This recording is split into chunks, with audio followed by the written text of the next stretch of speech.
ঢাকা আন্তর্জাতিক বাণিজ্য মেলা মূলত বিকেলের দিকেই মেলা প্রাঙ্গণে উপস্থিতি বাড়ে ক্রেতা দর্শনার্থীদের। মেলার অষ্টম দিনের খবরে জানাতে আরো যুক্ত হচ্ছেন সহকর্মী মাঝার ইমন। ইমন, জানাবেন যে মেলায় আজ ক্রেতা দর্শনার্থীদের ভিড় কেমন রয়েছে, কোন ধরনের পণ্যের প্রতি আকর্ষণ বেশি, কোন ধরনের পণ্য বেশি বিক্রি হচ্ছে? শাফিন, আমি যদি আপনার প্রথম কথাটি দিয়ে শুরু করতে চাই, দর্শনার্থী বা ক্রেতার যে ভিড়ের যে বিষয়টি আজকে সপ্তাহের যে অষ্টম দিন অর্থাৎ এই মেলার অষ্টম দিন আমরা দেখেছি সকালবেলা তেমন ক্রেতা দর্শনার্থী না থাকলেও দুপুরের পর থেকে অর্থাৎ বিকেল যখন শুরু হলো তখন আমরা দেখছি যে মেলায় যে ক্রেতা দর্শনার্থীর যে সংখ্যা সেটি বৃদ্ধি পেয়েছে। তবে বিক্রেতাদের সাথে কথা বলে যতটুকু জানতে পেরেছি যে মেলায় এখন মূলত ক্রেতার চাইতে যারা রয়েছেন বা যারা আসছেন বেশি তারা মূলত দর্শনার্থী হিসেবে আসছেন এবং তাদের যদি কোনো পণ্য পছন্দ হচ্ছে সেই ক্ষেত্রে তারা কেনাকাটা করছে। আর যেহেতু মেলার প্রথম সপ্তাহ শেষ হলো সবেমাত্র, এখানে যারা বিক্রেতা ব্যবসায়ী যারা রয়েছেন তারা প্রত্যাশা করছেন যে মেলা যত 10, 12, 15 দিন যাওয়ার পর অর্থাৎ মেলার যেই প্রথম অংশ রয়েছে সেই প্রথম অংশ যাওয়ার পর মেলায় যে বেচা বিক্রির যে বিষয়টি রয়েছে সেটি বাড়বে। আমি যদি বলতে চাই যে আজকের যে অষ্টম দিনের যে বিকেলে যে চিত্র, এখনও কিন্তু অনেক স্টল ফাঁকা দেখা যাচ্ছে, অর্থাৎ দর্শনার্থী বা ক্রেতার সংখ্যা তেমন বাড়েনি। তবে যারাই আসছেন তারা তাদের পছন্দের যেই সমস্ত জিনিসগুলো রয়েছে সেগুলো তারা দেখছেন। আর এবারের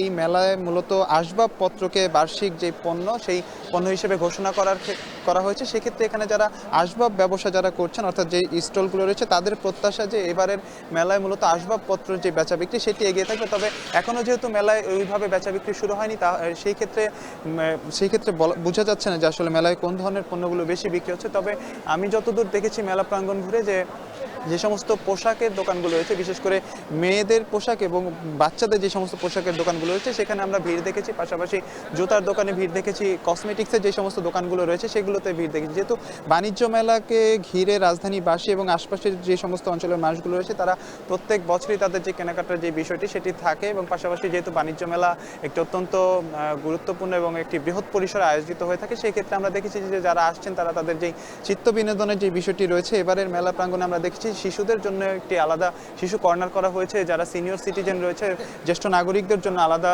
বিভিন্ন স্টল দেওয়া হয়েছে সুবিধার্থে, তারা যাতে নিরাপদে তারা যাতে দেখতে পারে স্টলের যে বেচা বিক্রি রয়েছে। সার্বিক বিষয়টি যদি বলতে চাই যে এবারের যে বাণিজ্য মেলা হচ্ছে 29তম আসরে, এই 29তম আসরে যে ক্রেতা দর্শনার্থী যে সমাগম সেটি এখনও সেইভাবে শুরু না হলেও মেলা যত যাচ্ছে বা মেলা যত যাবে যারা বিক্রেতা রয়েছে তাদের প্রত্যাশা যে এই ক্রেতা দর্শনার্থীর সংখ্যা আরও বাড়বে। আর যেটি বলছেন যে ক্রেতা দর্শনার্থীরা যেটি বলছে যে মেলা যেহেতু পূর্বাচল হয় এখানে যাতায়াতের একটি বিষয় রয়েছে, মূল রাজধানী থেকে এই মেলা প্রাঙ্গণে আসতে বা যাতায়াতের যে বিষয়টি সেটি তাদের অনেক ভোগান্তি পোহাতে হয়। তাদের যে সরাসরি যে বাস ব্যবস্থা রয়েছে টিসির যে বাস ব্যবস্থা সেটি যাতে আরও বৃদ্ধি করা হয় সেই বিষয়টিকেও তারা গুরুত্ব দিচ্ছেন, তাদের দাবি জানাচ্ছেন। এবং অনেকের প্রত্যাশা যে মেলার শেষের দিকে অর্থাৎ মেলার শেষ সপ্তাহে অনেক পণ্যের ছাড়, অর্থাৎ যারা ক্রেতা দর্শনার্থী আসছেন অনেকেই ছাড়ের অপেক্ষায় রয়েছেন যেটি মূলত মেলার শেষাংশে ছাড় দিবে। তো এই সার্বিক বিষয়টি পর্যালোচনা করলে বোঝা যায় যে মেলার এবারের যে প্রেক্ষাপট অর্থাৎ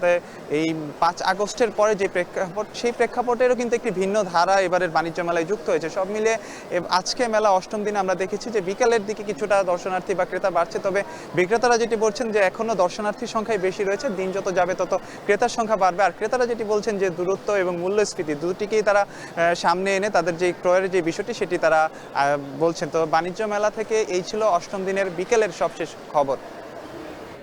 সহকর্মী মাঝারি ইমন যুক্ত হয়েছিলেন ঢাকা আন্তর্জাতিক বাণিজ্য মেলার অষ্টম দিনের খবর জানাতে। এখন বিকেলে আরেকটা বিরতি নিয়ে ফিরছি, সঙ্গেই থাকুন।